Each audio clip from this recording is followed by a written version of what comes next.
Hi guys, back to Derby Kai. Welcome back to Derby Kai even. As you can see, I'm not at home.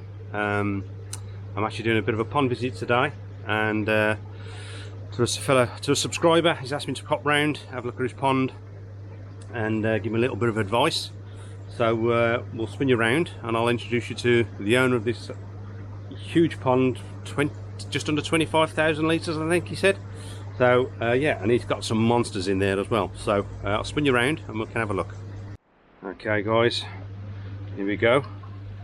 Huge pond. And there's some monsters in here as well. And if we get a chance, there's some monster sturgeon. Here's one just coming past down here. You can't see him. I think he said the biggest sturgeon about 6 foot. Yeah, something like that. 6 foot, and they got 2 sturgeon. 5 in total. 5 sturgeon in total. And they said he's got is it the albino one? Is it classed as an albino? No, it's similar to the lake sturgeon. It's classed as a white sturgeon, although it's not actually coloured white. But yeah, it's around the 6 foot mark now. So we'll see if we can get it. He's just over, I think he's just over there in the back. At the back there across the wall. Oh yeah. The diamond one just going across the back of the wall. I did come round here earlier, so hopefully we'll get a chance to see them. But this is Richard, by the way. This is his pond. I built it 10 years now. Yeah, roughly just under 10 years ago. And it was your first real pond build? From scratch myself. I'd done it a lot with family previously, with my dad and my mum, but this was the first house I bought, so yeah, this is the first one I've done from scratch myself. Took me 18 months to 2 years to do it from scratch, so it was just coming home from work at the weekends, doing a bit here and there, laying a few bricks whenever I could, kind of thing, and trying to get it done as quickly as possible. And it's what, 6 foot deep or just over, or what size have we got? It's around, at the bottom drain in the middle, it's around 6 foot. At the edges, it's slightly less, so it tapers down to the bottom drain. And at the moment you're running a sieve and the Nexus 320 and the shower. Yes, but you used to have a bead filter, which you did say had an issue with the valve on it. So originally it was Aquaforte, I think it's UB Ultra Bead 60, I believe, which is the 2 foot bead. And yeah, the water quality was far better with that, but the one thing that kept going on it was the gasket on the multi-port handle. And the old, from 10 years ago, the Evolution, the Aquaforte multi-port valves, the gasket was built into the valve, so you couldn't just buy a new gasket for £30–40. It was a whole new top or bottom to the valve, and that was several £100s. So I changed it once after about 5 years, and then it was happening again last summer, and I didn't really want to fork out for doing it again, so that's when I decided to swap over to the Nexus from the bead. And unfortunately your clarity has gone, suffered a little bit.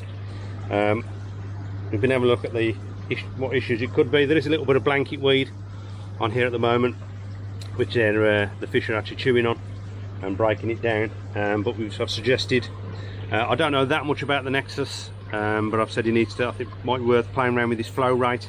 It could be up a little bit, so if anybody has got a 320 or even the 300 or any of the Nexus, they're all about the same apart from the size. If you've got any advice how we could improve the catching the fines. You've changed the easy in it to the Trident, he says, yes? Yes, so I've now got the Trident upflow filter in it. I can't say I've noticed a massive difference with the Trident upflow filter. It is catching more slightly, I think, but it does need cleaning a hell of a lot more now. The auto clean on it's now twice a day, otherwise it fills up. That's one of those.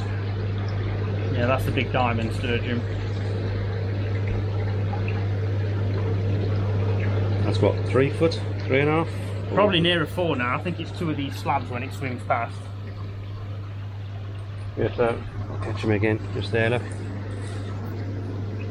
Oh yeah, he's a good 4 foot, yeah, just see him straighten out there. Yeah, so as I said, if anybody has got a Nexus and they can give any advice on how we can improve the fines, as I said, I did just say to play around with the flow rate, try lowering it a bit, and then just moving it around till it gets that sweet spot, and hopefully that will help with the fines as well. But yeah, hopefully that will do. But I say, any advice you can give, I'm sure Richard would really appreciate it. Definitely. And I will try and get that bigger sturgeon if he ever comes past. But you also do marine and stingrays, did you say? So yeah, tropical. So I've always had tropical fish, starting off with like a little 60-litre tank, and then I bought a 500-litre tank at my mum's house, which I brought here, and then I decided basically to convert the garage into one big, basically it's a tropical pond now rather than a fish tank as such. But yeah, basically I got into the stingrays and yeah, kind of bit the bug hard with that one basically. So basically it's near enough all stingrays in there now. It'd be great to see those if we can. But he has got some very nice fish now. Lovely achiever. I really do like the Pajaco. The belly on that Pajaco is really nice. Yeah, when I really nice dark red. When I got them three, there was the three. There was the Suri as well, and the Chagoy, and all three of them come up at the same time. So I went straight from work and basically picked them up straight away because I knew they was the 3 hours after it. So I've got to have them three. I'm not one really for buying them big. I normally always buy them at tanks, at the kind of just above the fry side and go from there. Different toes on, grow them on, yeah. That's what I like to do and see the development on them. Catch them or not? Well, that's a big boy down there. Probably not going to catch it, but look at them. Some garfish and some stingrays.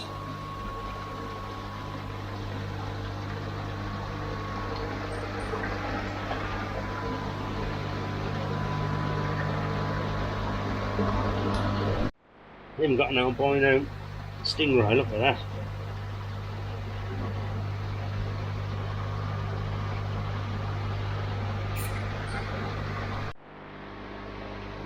Well, that's a variety of stingray I've never seen before. Not that I've seen many of them. Amazing.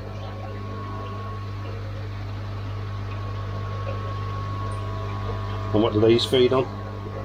These basically feed on prawns, mussels and fillets, so it's a very fresh food intense diet with them being carnivore, so that's why the filter's so ginormous. Basically there's a lot of K1 in there. Yeah. Basically, yeah, the ammonia from stingrays is so much more than normal fish. You really have to get on top of it with your biofilter. Amazing to watch them swim. And what's that big one? That's a Datanoid from Indonesia. I'm going to pick it up or not. That was a big Datanoid. Yeah, that's it, Datanoid. Look at the back, you can't really see them at the moment, but you make them up. It's quite good to watch them eat as well because you can throw a fillet of fish in and they literally just vacuum it all cold.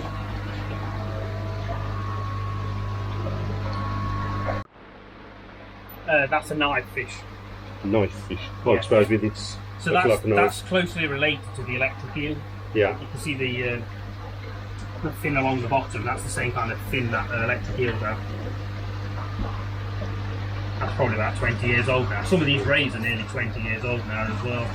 And how big would they normally grow, or is it that's their full size? They're pretty much full size now.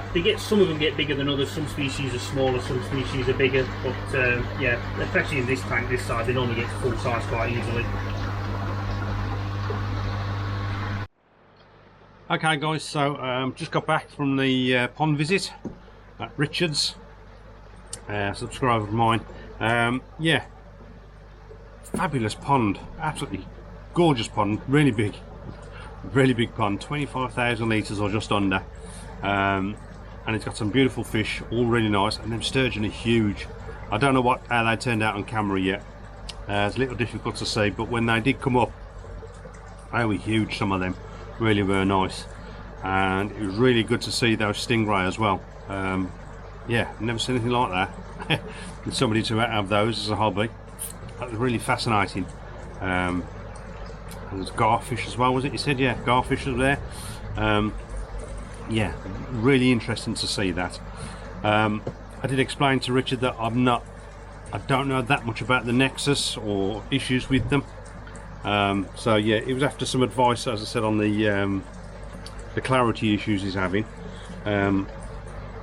Obviously the blanket weed is an issue, and as I said in there, I think I said that the fish are breaking that off, and you can see it floating around in the water, so I think he needs to get on top of that issue first, once he's got the blanket weed down, so that's not the problem. my suggestion was to try and find that sweet spot on the flow rate. I know what the maximum flow rate of the Nexus is, what it can size it can cope with, but as I said before, every pond's different, every setup's different, filters different, fish and all that type of stuff. So there's no, I can't, you know, you can't say, oh, you set it at this rate, you know, litres per minute or per hour, and that it'll be perfect, because every pond's different. So I suggested, it does like it was quite, did look like it was a bit high. So I said he needs to get the blanket width under control. I suggested lowering the flow rate down, and then take it up and down as and when needed, just till you find that sweet spot for that pond. I also suggested for now a bit of filter floss in the shower would help, and potentially maybe even an upflow filter somewhere, a Tempest or something like that, which will help with the fines as well. But yeah, I think I said as well, if anybody does have a Nexus or uses a Nexus or had a Nexus and they're getting advice that can help with the fines, if you could drop a comment down below, that would really help Richard out, and I would really appreciate it. So yeah, really good visit, really enjoyed it. So that's it, yeah. So don't forget to like, share and subscribe, hit that bell for your notifications, pop on over to Facebook and Instagram, and as always, until the next one, stay safe, jobs are good.